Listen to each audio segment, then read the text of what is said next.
Dons do, longest 90, anything. So meet the Don, Montel.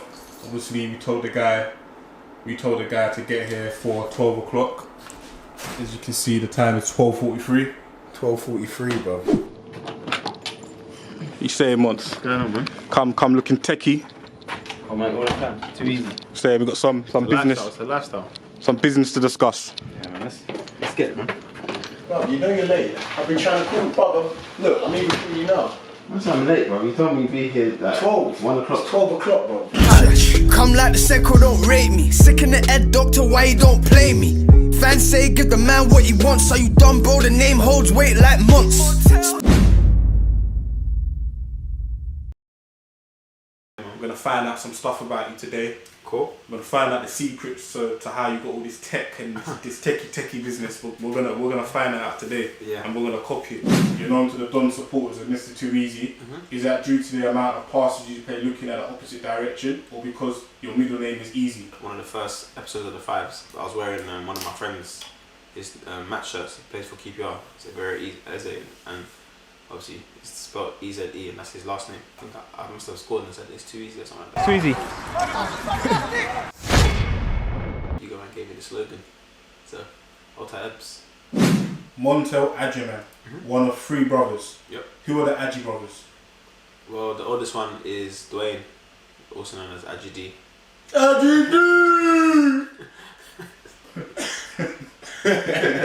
My youngest brother is Terrell, also known as Little Adj. Little Adj! Little Adj! Your shirt number's number 8, yeah? Yeah. But, hold on, ain't that Gardy's number? I think Gardy. I don't know why you're looking at me, but I want to tell your number, bro. I just turn up and play in it. You don't give me the number. You don't give me the shirt. I wear it. What, so you would wear any number? I would wear any number. I don't play for what's on the back. I play for what's here. So how would you describe your style of play? I feel like I'm a very technical football player. With a bit of silk and class. The chairman's gonna hate you for this, but I always expect great things from you. You don't fail to disappoint. Do you know whatever I say in my head whenever you play? What? Believable techers.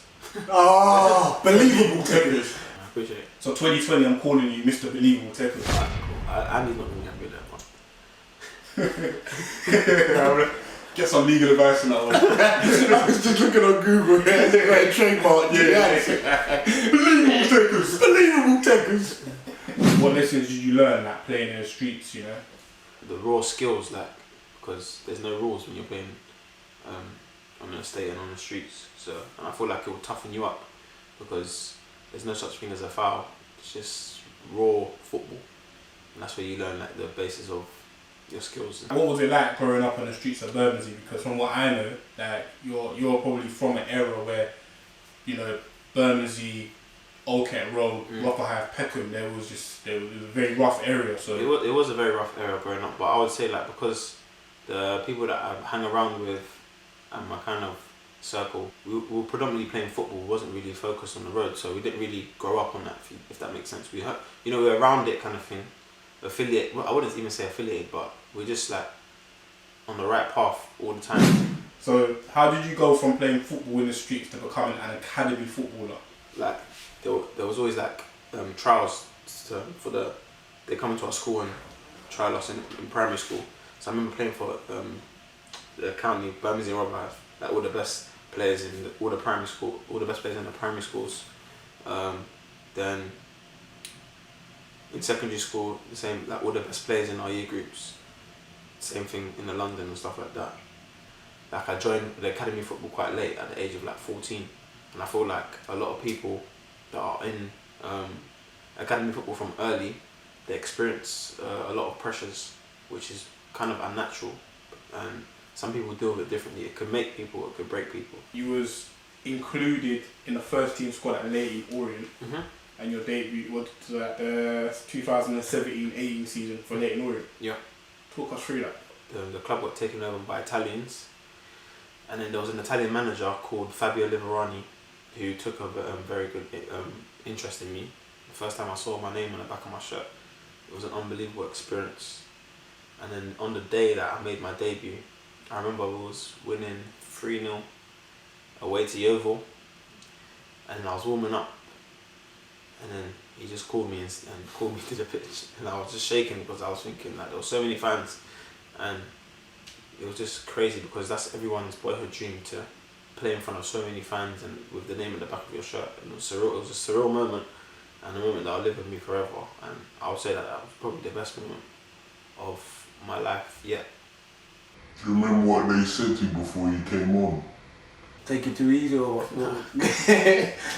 What did they say to you? No, they just said go out and enjoy yourself. But I remember one of the coaches looking at me and thinking, he's looking at me saying, "Are you right? Like, are you right?" Because I was looking like I wasn't in the world because I couldn't believe what was happening.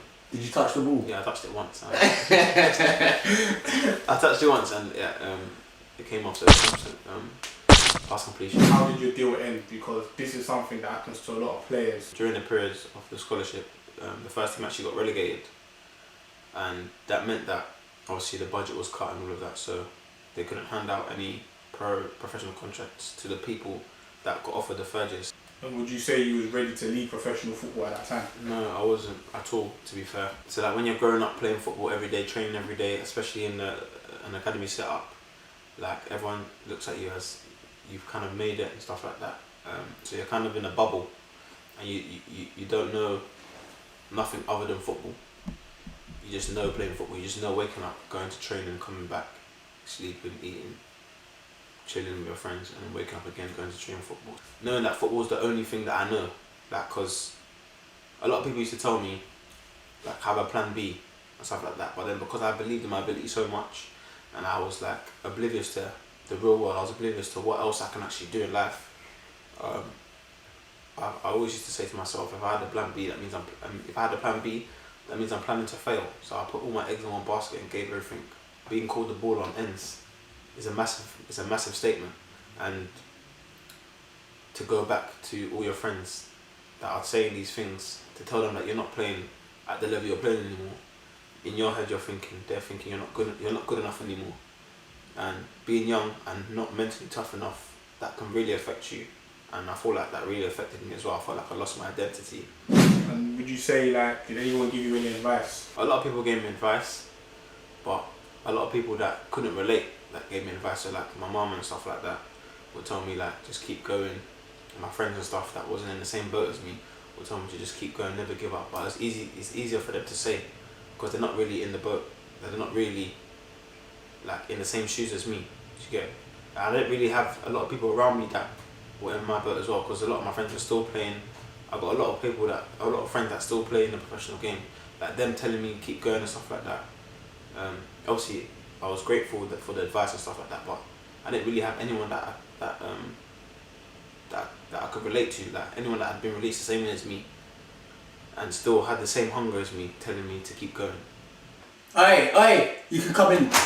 Trying to do sign language like that. Yeah. Give you like you say, Man, like Monty. Montego Bay, innit? Montego with the bulletproof vest.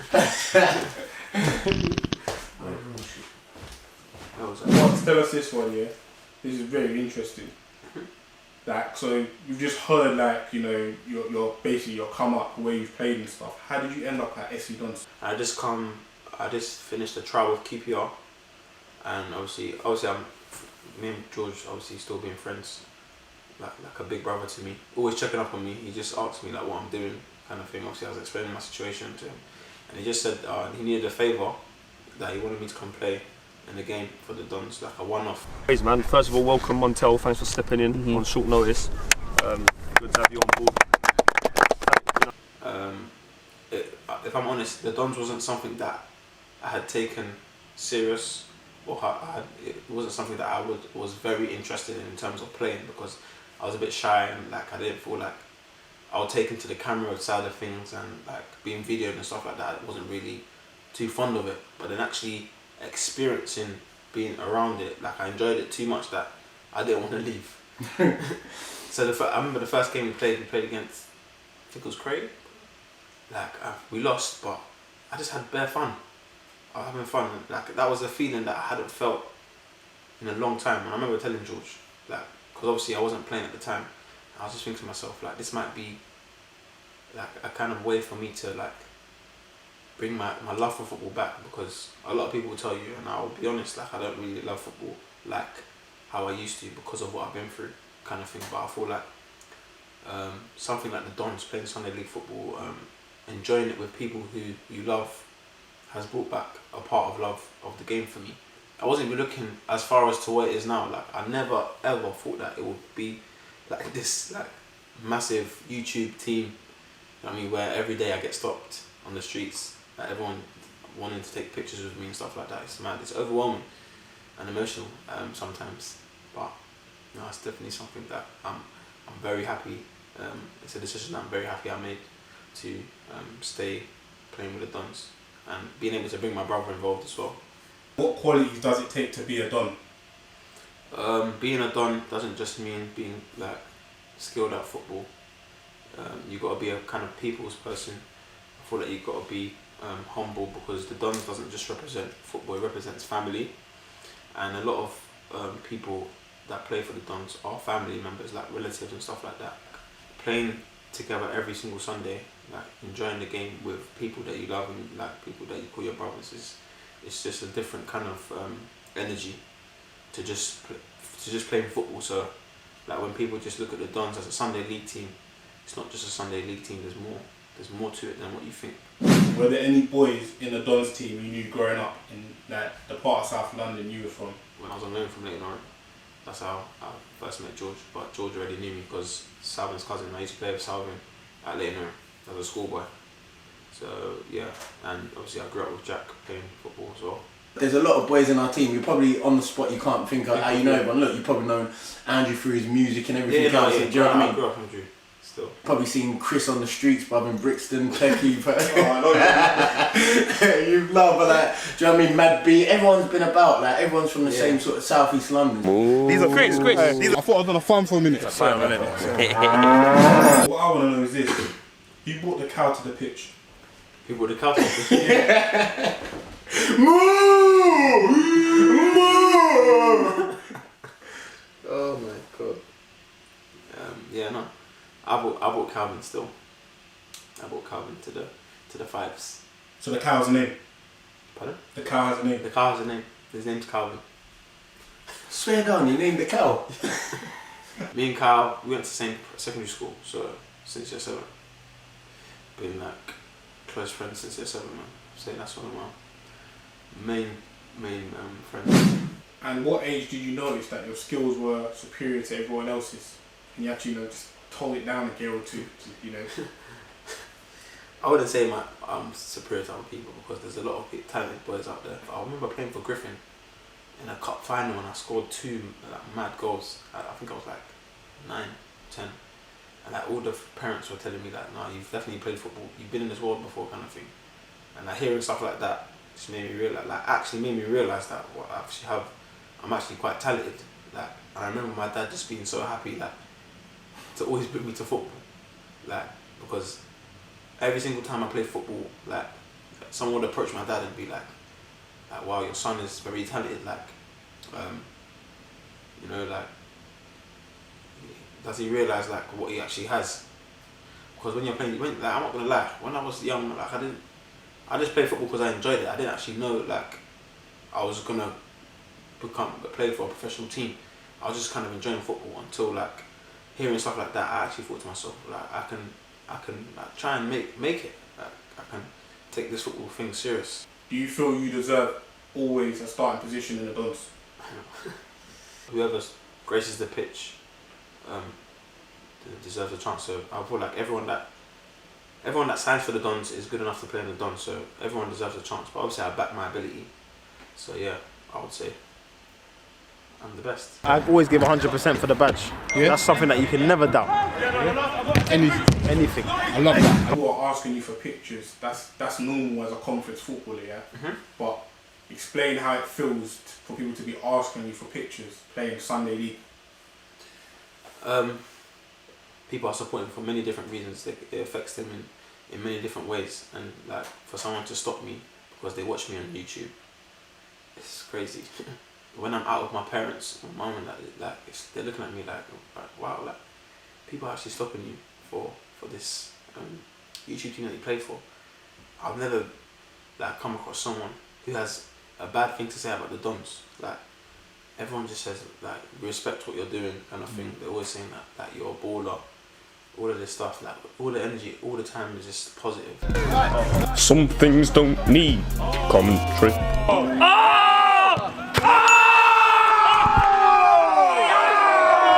And what is TEKKY? Like, because you're always saying it. Like, what do I have to do to be TEKKY? Like, I can't see even just saying that word. Like, your feet start moving. Yeah, your feet start moving. I think that word just it comes from obviously technical, and obviously people refer to technical players as people who look a certain way when they play. So like people that are composed, people with a good first touch, people that have a good pass, good range of pass, people that have got skill. Like just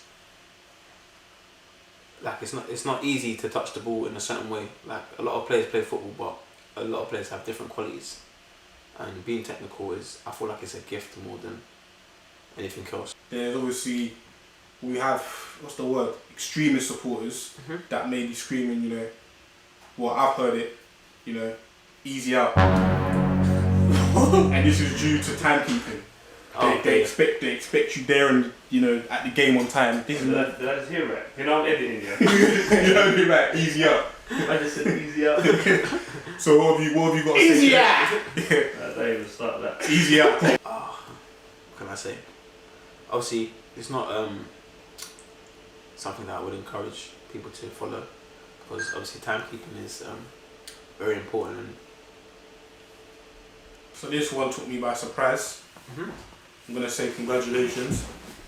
I've only just seen this now. So Monts, you're going to be a father soon. Have you and your missus decided on the name yet? And what teams are scouting him already? I don't know what you're talking about. What kind of question is that? No, big man team. So when's the baby due? I don't mind the baby. Chris. We be No, you're writing these questions, bro. No. I'll go this from a reliable source. Who? So you're denying what I've just said? Yeah. Fam, he's leaving me the questions, yeah? And I've seen stop it. blaming me. No, I'm blaming you again, fam. The skipper, fam. The crook skipper, fam. I'm blaming this guy. I'm trying to do crook that, skipper, fam. So all the Get him out. Skipper out. Bro, don't do that, Chris. You know, I've been thinking that Shari actually is talking to you. No. No way. So for a minute, you was actually like, Yeah, no, you are mad. Yo, read the questions, Chris, please. fam, I read it. And I thought, I actually believed it on a serious note, yeah? What's been your best game for SC Dons? I'd say the Paul Pickup Cup final at Bromley. That was proper.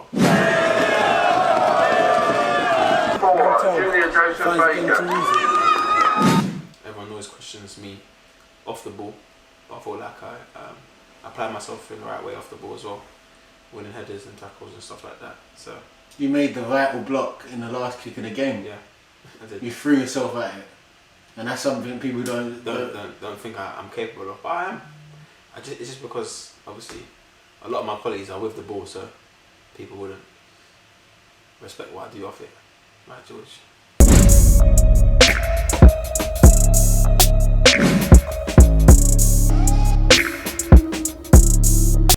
George.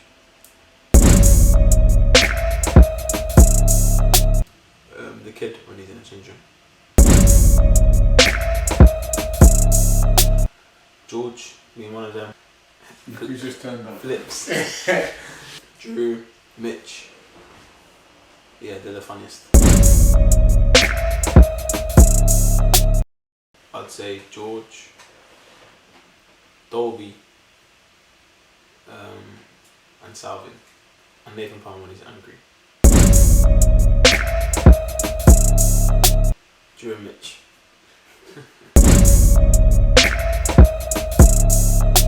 Cooking.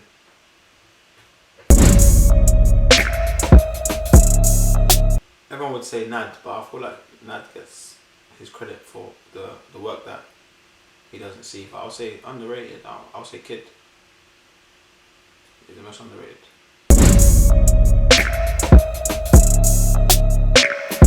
Yeah.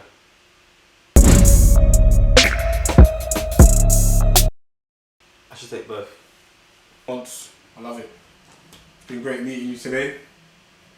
And we found out some new things about you today. Anything you want to say to the people? No, man, just keep watching, keep supporting, man. Anything for the Dons. It's too easy. Believable Tekkers. Unbelievable. Believable Tekkers. Anything. We do what Dons do.